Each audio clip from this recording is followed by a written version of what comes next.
Meus amigos, rádio ouvintes, internautas, telespectadores da Web TV Nova Luz,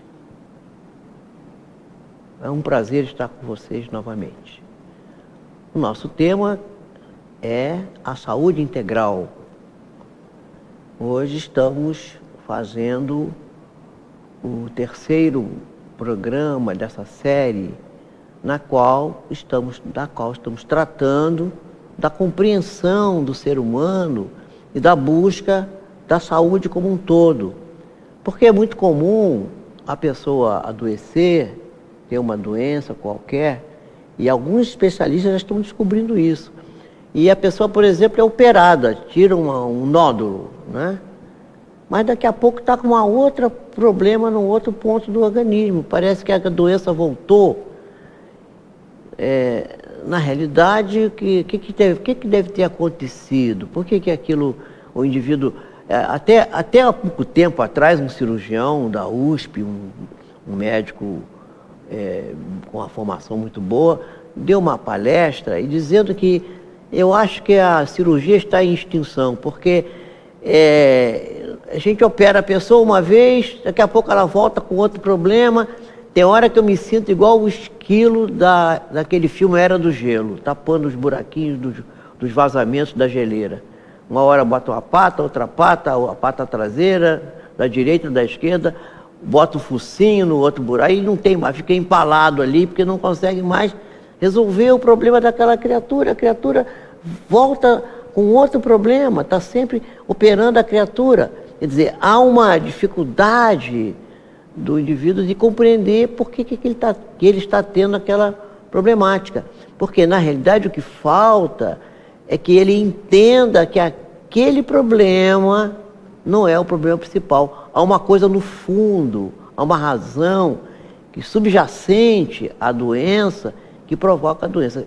E a doença vem não para fazer a pessoa sofrer, para doer na pessoa, como eu já falei aqui, mas vem para produzir na pessoa um acordar. Quer dizer, alguns psicólogos chamam isso de estranhamento, produzir o estranhamento. O que é o estranhamento? O indivíduo desperta para alguma coisa que não está boa nele, que ele tem que modificar. Se ele come gordura, come açúcar demais, não descansa suficientemente, toma bebida alcoólica imoderadamente, fuma, se aborrece, diz impropérios por coisa nenhuma, perde toda hora o seu equilíbrio, ele vai fatalmente adoecer. A doença vai aparecer. A medicina hoje tem uma enorme quantidade de recursos, de terapêuticas, de exames, os mais variados recursos, os mais sofisticados métodos para diagnosticar, tratar e prognosticar a criatura, fazer o prognóstico, fazer uma avaliação do que pode acontecer no futuro. Mas se o indivíduo não muda a sua conduta, continua, faz a ponte safena, né? Tem um infarto, faz a ponte safena, troca, o coração está novo, e continua comendo gordura, continua fazendo tudo aqueles hábitos não salutares que fazia, ele vai voltar a entupir. A gente sabe que hoje, 10 anos depois de ter feito um procedimento desse, o indivíduo pode voltar a ter uma obstrução, pode voltar a ter um entupimento das suas artérias. Vai fazer o quê? Vai ficar de 10 em 10 anos trocando as coronárias? Não tem nem como fazer isso, é uma coisa complicada. Então a doença, ela é um apelo do nosso ser mais íntimo, da nossa essência, para a modificação da conduta, da nossa conduta. E a pergunta que eu deixei da última vez foi: por que adoecemos? O que nos leva a adoecer? Adoecemos porque não temos uma consciência dos objetivos da nossa vida. Nós desconhecemos a nossa essência, o nosso ser. Nós somos capazes de discutir como é que o automóvel funciona, como é que uma máquina de lavar prato funciona, como é que um artefato qualquer mecânico funciona. Mas desconhecemos como o nosso corpo funciona. E desconhecemos mais. Desconhecemos como a relação desse corpo físico, são 50 trilhões de células harmônicas que trabalham em conjunto. Cada uma célula dessa tem uma consciência, cada uma delas tem digestão, tem excreção, tem defesa, tem todas as estruturas que o corpo físico como um todo tem, na célula, cada célula tem também. Então esse arcabouço de células que vão formar tecidos que vão formar órgãos que vão trabalhar em conjunto para formar sistemas que vão atender às nossas necessidades do cotidiano, são totalmente desconhecidos. Imagine se a gente conhece sequer, se não conhece sequer o corpo, como a gente vai saber o espírito, que parte tem nisso? E o corpo espiritual, que parte tem nisso? É sobre isso que a gente vai conversar. Hoje estamos fazendo uma introdução. Então, nós vamos dar uma definição dizendo que adoecemos, é uma definição prosaica, simples, mas adoecemos porque somos rebeldes. Mas como somos rebeldes? Nós olhamos para o mundo e vemos que há uma harmonia, tudo funciona, né? Os planetas giram em torno dos sóis, as plantas crescem de uma maneira harmônica, no tempo certo, há verão, inverno, nem sempre, né? Agora está meio complicado, porque de repente, um dia como o de hoje, em que estamos gravando, está um dia que parece inverno, né? Mas já estamos quase chegando no verão. Mas acontece, essas coisas acontecem. Mas há as estações do ano, né? Os dias da semana, tudo obedece a um ciclo. E nós, como fazemos os ciclos da nossa vida? Como é que nós administramos o nosso tempo? Como é que nós acordamos de manhã, tomamos nosso banho, que é o primeiro passe, né? A primeira terapêutica da nossa vida é o banho de manhã. Você toma um banho de manhã, com o pé, de preferência com o pé no chão, então as energias estáticas, né? Essa parte material, vai tudo embora com a água que corre do seu corpo, vai para o ralo, você já se sente melhor. Quem é que não toma um banho e não se sente mais bem disposto? Então, você toma seu banho, toma seu café, sai correndo, às vezes não dá nem um beijo na sua esposa, na sua filha, na sua mãe, não cumprimenta a sua funcionária. Você está não, estou com pressa, estou atrasado. Então você está andando na contramão da natureza, que tem hora e tempo para tudo. Então isso é o primeiro motivo para a gente ficar desarmônico. Na realidade, um grande sábio, grande benfeitor da humanidade, grande sábio, que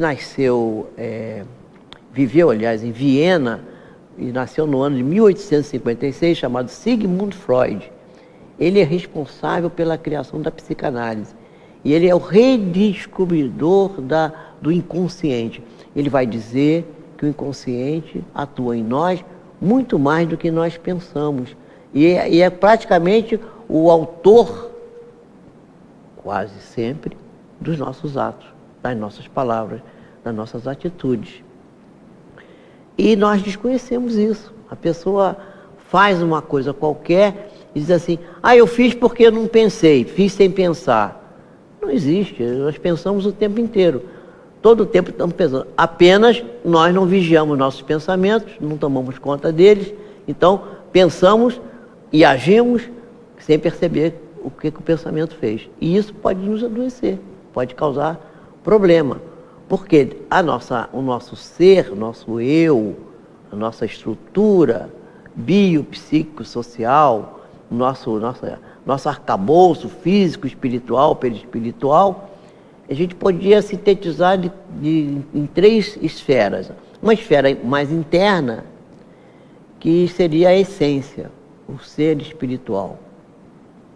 E poderíamos colocar uma esfera mais por fora dessa, que seria o perispírito, e mais externo ainda o corpo. Mas poderíamos fazer essas 3 esferas numa outra concepção. Poderíamos fazer a esfera interna como a essência, que é o eu, é o ser, e tem o não ser, que é aquilo que a gente chama de ego, os outros elementos, né? Que são o não ser. Por que não ser? Porque eles não têm uma essência própria. Eles aparecem e, de certa maneira, eles dificultam a expressão dessa essência. E se manifesta esse ego, através da nossa função, através de duas condições, uma que pode ser mais interna e outra mais externa, que seria uma transformação do amor, porque o ser essencial, o ser da esfera interna, é o amor, a essência, enquanto que os dois externos são o pseudo-amor e o desamor. Ora, e o que são pseudo-amor e desamor? O amor nós sabemos, e todo mundo sabe o que é amar. Amar, gostar, querer bem, né? Se dedicar. Deveríamos ser essa essência de amor, porque somos criados à imagem e semelhança de Deus, na nossa essência. Então, Deus é amor, já diz o evangelista. Então, essa essência é o Deus em nós, somos nós.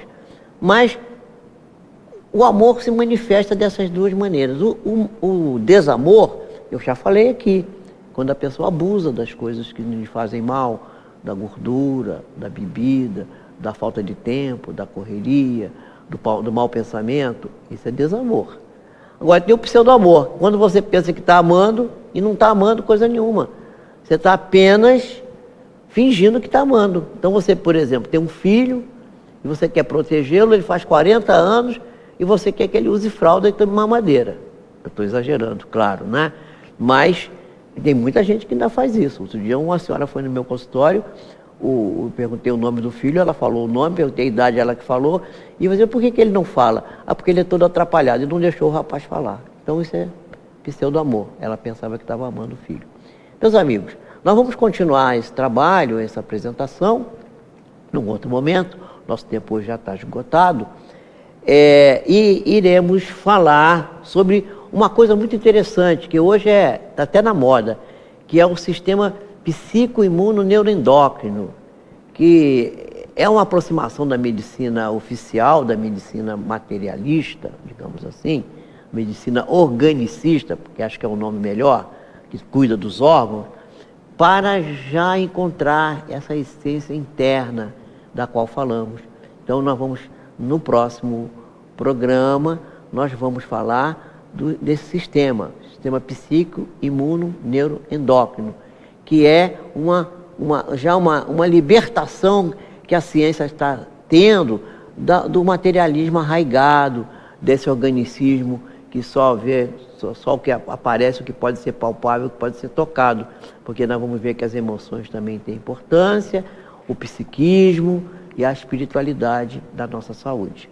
Muita paz, muito obrigado pela atenção e voltamos breve para novo encontro.